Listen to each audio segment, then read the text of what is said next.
현월입니다. 이번 영상은 첫 번째로 실시되었던 어린이 성경 교리학교 캠프를 통해서 제가 배우고 확신한 것이 있어서 함께 나누고자 영상을 찍게 되었습니다. 아침에는 좀 선선한 듯 하다가 다시 또 덥네요. 낮에는 역시 여름은 여름입니다. 8월이 꺾이고 또 꺾여야지 여름이 다 지나갈 것 같은데, 어찌되었든 무더위 가운데 참으로 수고들이 많으십니다. 예, 제1회 어린이 성경 교리학교 캠프가 2019년 8월 13일부터 8월 15일까지 2박 3일에 걸쳐서 진행이 되었습니다. 그래서 본 영상은 제가 어린이 성경 교리학교 캠프를 인도하면서 특별히 제가 들었던 생각, 짧은 시간이었지만 또 배웠고 깨달았던 것들을 더불어서 나누는 시간을 좀 가지려고 합니다.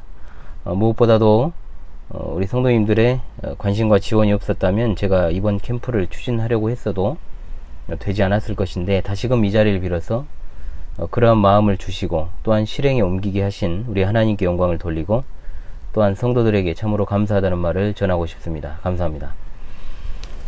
얼굴이 좀 탔습니다. 좀 그래도 어제 하루종일 이제 1시 정도에 교회 1시 좀 넘어서 들어와서 좀 햇빛을 좀 안 봤더니 더 나아진 것도 같은데, 누가 보면 피서를 제대로 갔다 왔다 생각하겠지만 저는 2박 3일 동안 밥 차리고 밥 치우고 쓰레기 버리고 말하고 가르치고 운전한 것 외에는 없습니다. 하나 더 있네요. 땀 흘리는 것 외에는 없었습니다. 캠핑카에 거울이 없었는데 마지막 날 저녁에 제가 스마트폰에 비친 제 얼굴을 보고 깜짝 놀랐습니다. 어찌되었든 간에 제가 이번 근본 어린 성경 교리학교 캠프를 통해서 느끼고 깨닫고 이 배운 점 3가지 정도로 정리를 해봤습니다. 이것을 통해서 성도들과 그리고 본 영상을 시청하시는 분들에게 아주 미력 하나마 도움이 되기를 좀 바라봅니다. 3가지는 이겁니다. 첫째는 아이들은 순수하다, 이것입니다. 당연한 이야기인데요. 2박 3일이라는 기간 동안에 순전히 새 어린 영혼들의 생명이 제게 달려 있었죠.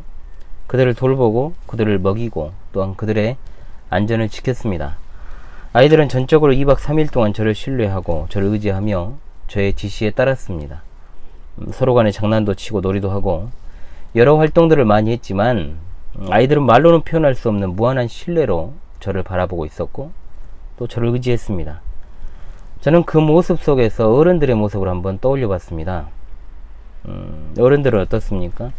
조금만 자기 마음에 들지 않으면 그 상황 자체를 처하지 않으려고 피하죠. 또 어떻게 해서든 자신의 불편함을 숨기지 않고 표출을 하던가 아니면 벗어날 수 있을까를 고민을 합니다.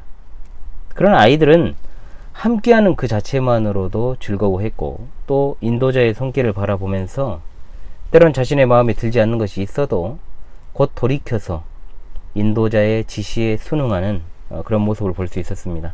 얼마나 우리가 참 본받고 배워야 될 순수함 그 자체입니까? 사실 어린이들을 우리가 교육시킨다는 말은 하지만 서로 간의 교육인 것 같습니다. 뭐냐, 우리 어른들이 이러한 순수함을 배우는 것이 더욱 중요한 것이 아닌가. 신앙생활을 참 순수하게 해야 하는데 어느덧 계산적으로 변하고 또 목자의 지시에 순전하게 따르기보다는 자기 나름의 방식을 세운 것에 따라서 살아가려고 하는 현대 기독교인들의 모습 속에서 참 순수함을 발견하기란 어려운 것 같습니다. 아이들의 이러한 순수함을 배워서 또한 하나님을 순수하고 신실하게 따르는 신자가 되면 좋겠다, 이런 생각을 해보았습니다. 두 번째입니다. 아이들은 반드시 배운 대로 행한다는 것입니다. 이 또한 당연한 것이죠. 순수하기 때문에 또 이것이 도출이 되는 겁니다. 문제는 현대시대의 교육의 질이나 양이 부족하냐, 그렇지 않다는 것이죠. 부족한 시대가 아닙니다. 그럼에도 불구하고 아이들의 교육에 부모들이 자신들의 삶을 온전하게 쏟을 수 없고 또 그런 상황이고요. 또 먹고 살기 바쁘죠. 또 피곤합니다. 또 그런 일만 있습니까? 이 일 저 일 치이다 보면 아이들의 교육, 특히 신앙인의 관점에서 본다면, 신앙 교육을 소홀히 한다면 아이를 아무리 좋은 음식과 좋은 집과 좋은 환경에서 그를 자라게 한다 할지라도 그 아이는 결코 부모의 기쁨이 될 수 없습니다. 그리고 또한 교회의 기쁨이 되지 못하는 것은 당연하고요. 사회나 국가의 기쁨이 되지도 못합니다. 오히려 근심이 되겠죠. 당연한 것 아니겠습니까? 일전에 말씀을 드렸습니다만, 이 시대의 교회가 처한 현실 가운데 가장 심각한 상황이 뭐냐? 앞선 세대의 신앙이 다음 세대의 전수가 되지 않는다. 그렇지 않아도 우리는 여러가지 사회의 현실, 사회 문제를 마주하고 있습니다. 저출산의 문제, 우리가 앞선 세대보다 훨씬 더 적은 수의 자녀를 낳고 있죠. 또 결혼이 늦어집니다. 그리고 결혼을 급기야 포기하는 상황들이 생기다 보니까 자녀를 낳지 않거나 또는 낳을 수 없는 상황이 발생하는 이 시대에 그나마 이제 한둘 낳죠.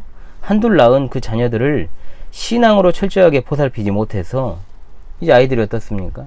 청소년기를 지나고 또 대학 청년 시절이 되면 자연스럽게 교회를 떠나는 이런 현상들이 아주 늘어나고 있다는 말입니다.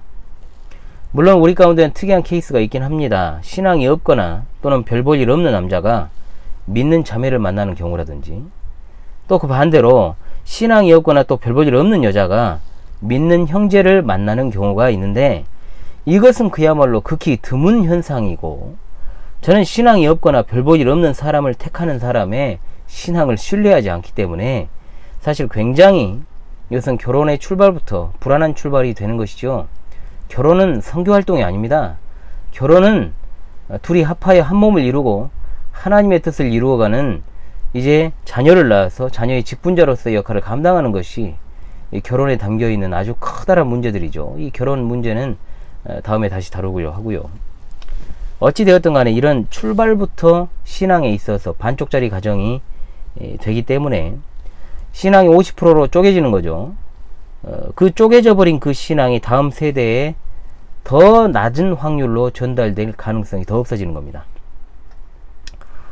이번 캠프를 통해서 저는 짧은 시간이었지만 아이들에게 밥상 앞에서 철저하게 기도를 하고, 또 밥을 먹기 전에 요절을 암송을 시키고, 또 말씀을 읽히고 하는 일을 불과 5번의 식사를 하면서 했는데도 불구하고 진짜 그렇습니다. 3끼 정도 하니까 알아서 요절을 외우고 알아서 성경을 읽습니다. 아무리 내가, 여기서 나는 누구를 가리키냐, 이제 부모된 분들을 가리키는 거죠.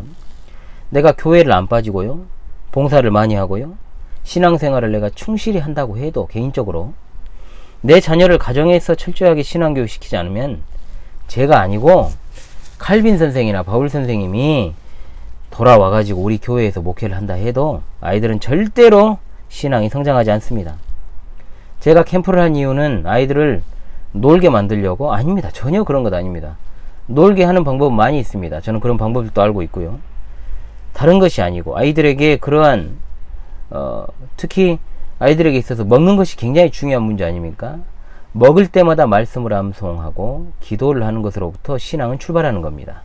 이런 습관을 함양하지 않으면 절대로 경건이 몸에 배이지 않는다는 것이죠. 그래서 그러한 경건의 연습들을 가정에서 지도하지 않으면 아이들은 절대로 할 수 없고 절대로 신앙이 자라가지 않습니다. 아이들이 행동하지 않는 것은 왜 그러냐? 배운 것이 없기 때문에 그런 겁니다. 아이들은 우리가 다릅니다. 순수합니다. 따라서 반드시 보고 반복적으로 학습한 것을 그대로 행동합니다. 아이들은 계산하지 않습니다. 신앙의 유익을 아이들에게 끼쳐야지만이 가정에서부터 출발하는 겁니다. 바로 그러한 가정들이 될 수 있기를 바랍니다. 자, 3번째입니다. 우리 교회 미래는 어둡지 않습니다. 이 말을 드리고 싶습니다. 국가의 미래도 어린이들이고 이 사회를 책임지는 미래의 주역들도 어린아이들 아닙니까?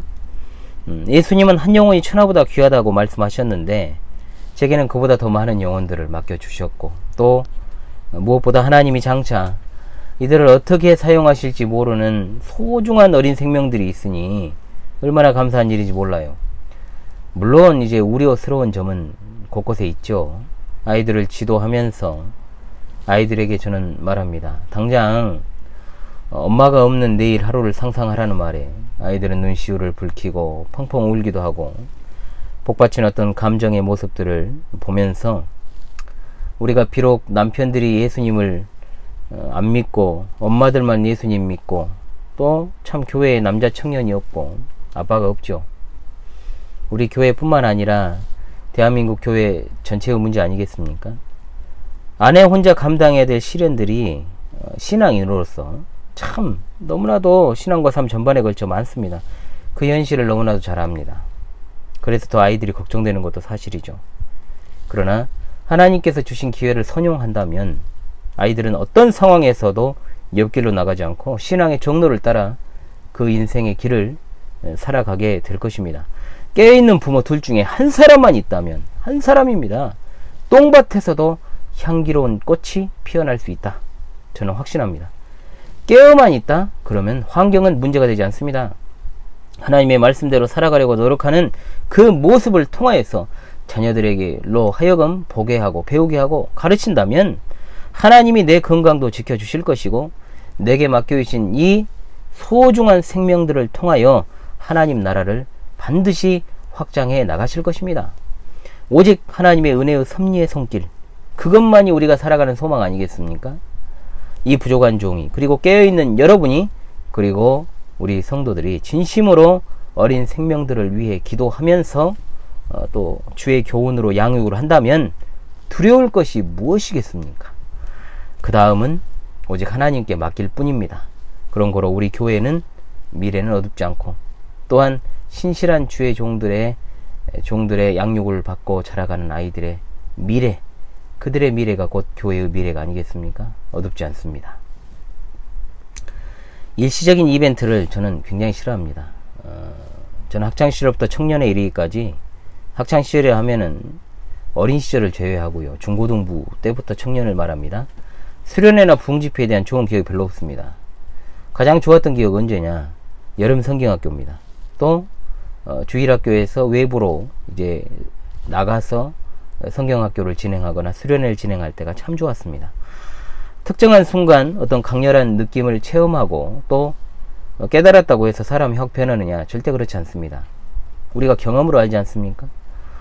그러나 그것이 어떤 일회적인 어떤 이벤트로 그치지 않고 가정에서 주님께 아이를 맡기고 기도하면서 가르치고 양육하는 일이 지속될 수만 있다면 인간 부모의 바람과 소원을 이루어주는 자녀가 아니라 하나님의 뜻을 이루어가는 자녀로 양육할 수 있습니다. 우리 기독교인들이 자녀들에게 바라는 게 오직 이것 아닙니까? 이 자녀들이 교회를 떠나지 않고 그 신앙을 또 다음 세대 자녀들에게 물려주는 것, 그것이 우리의 소원 아니냐 이 말입니다.